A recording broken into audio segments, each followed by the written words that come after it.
welcome back to this week's part of the gender issues solvable.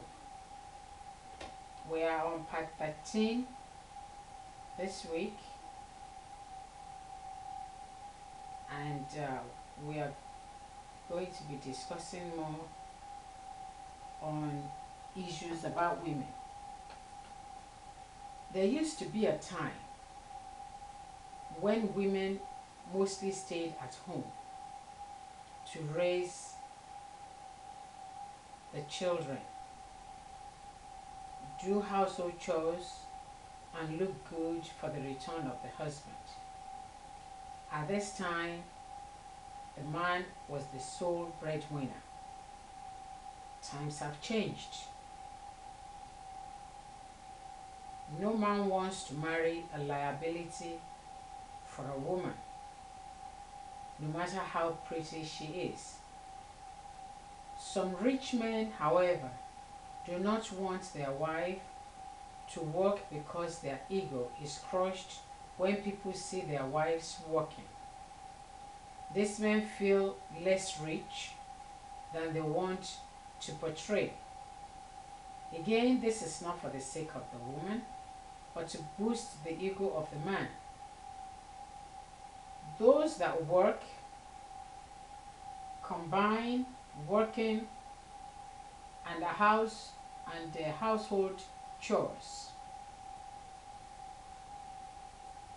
Some men, however, do not see how such women will feel tired when they get home, and they don't feel that they need any help. They feel it is her duty. Nowadays, the man's pay alone is not enough to take care of the family's need. And whatever input she does goes a long way in an attempt to making the family more comfortable. The woman gets a job or goes into business.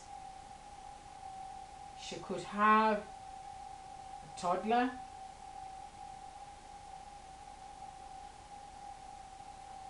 or could even be pregnant. She picks the children from school or daycare after work.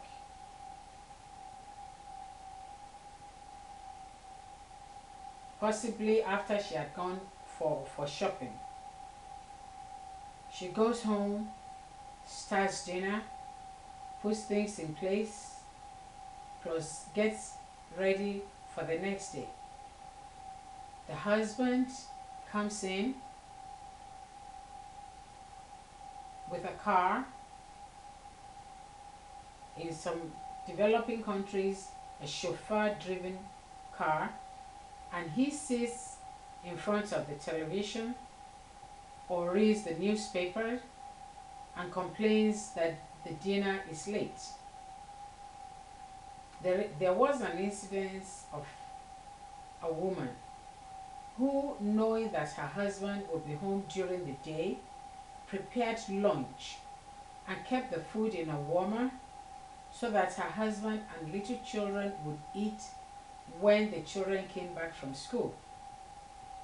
Alas, she came back from work in the evening to find the children looking and feeling hungry while her husband was watching the television. She asked why they had not eaten their food, because she still saw the food in the warmer, and her husband told her that there was nobody to dish out the food and it was not in his place to serve it. Another African man came to US to do his second degree. He did not come with either of his two wives because he had two wives. Hence, he had to do his own shopping, cooking, washing his plates and clothes. He got pissed off one day, packed his bag and baggage, headed back to his country. Asked why he was leaving, He said it was an insult for him, who had not one wife but two, to have to cook and scoop his own food, including cleaning the house, and so he could not stand it anymore. He left and went back. Some have taken the role of the wife in the house too far, that one feels that they married their wives so that she can continue from where their mother stopped, because they have outgrown their mothers doing things of this nature for them, or that their marriage is a master-slave relationship. Some men are so rigid in this with this attitude that they will not mind if a pot of sauce burns because the wife was not there to attend to it. Rather than for them to get up and turn the stove off or remove the sauce from the stove. Some women, however, are fastidious. Their husband might be the type that wants to help in the kitchen. Instead of encouraging him and making it a fun time for the two of them to be together, the women will complain that he should get out of the kitchen because he is disturbing them. When such men later refuse to go to the kitchen another time, they complain that he's not helping them. Some women feel their husbands cannot even boil water. They could use food to punish them. Of course, this has broken so many homes, as the man finds solace in a restaurant or food joint from where he could meet a sympathetic but desperate ear that will lure him from his home.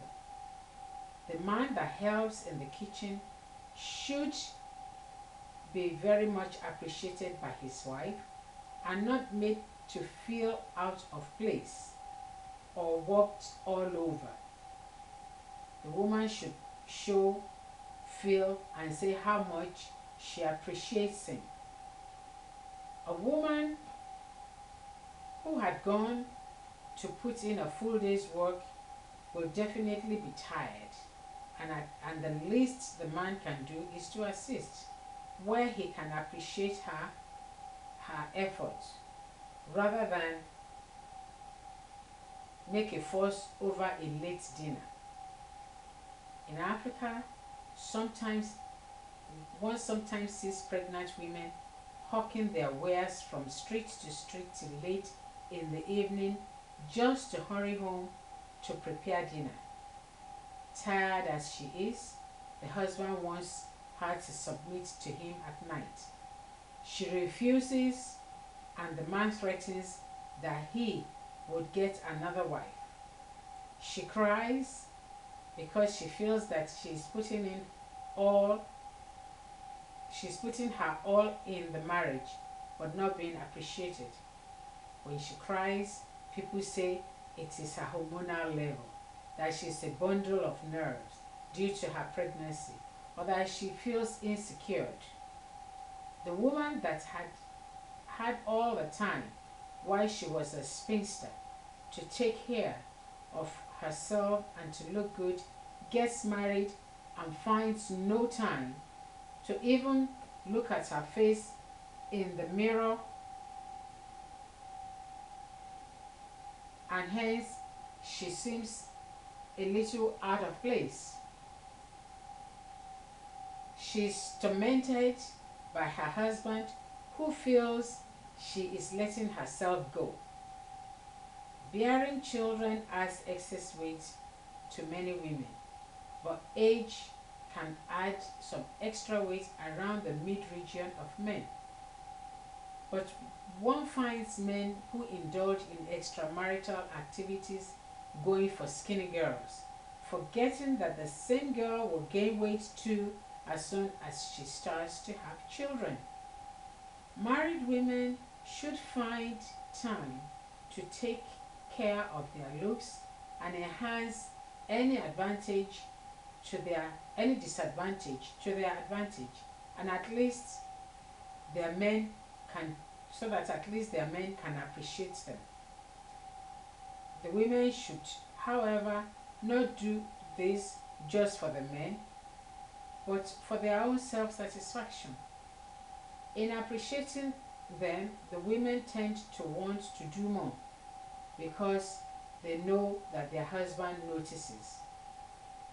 Some men will rather compliment a woman outside about her looks, e.g., hair, dressing, than compliment their wives.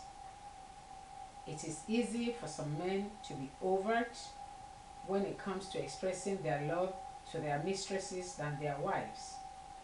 When a man is asked why, he says, well, his wife ought to know that he loves her, or else why would he have married her? If for one reason or the other she's not around, he misses her and says it 1,001 times to his friends. When she comes back, he will not tell her how much he had missed her.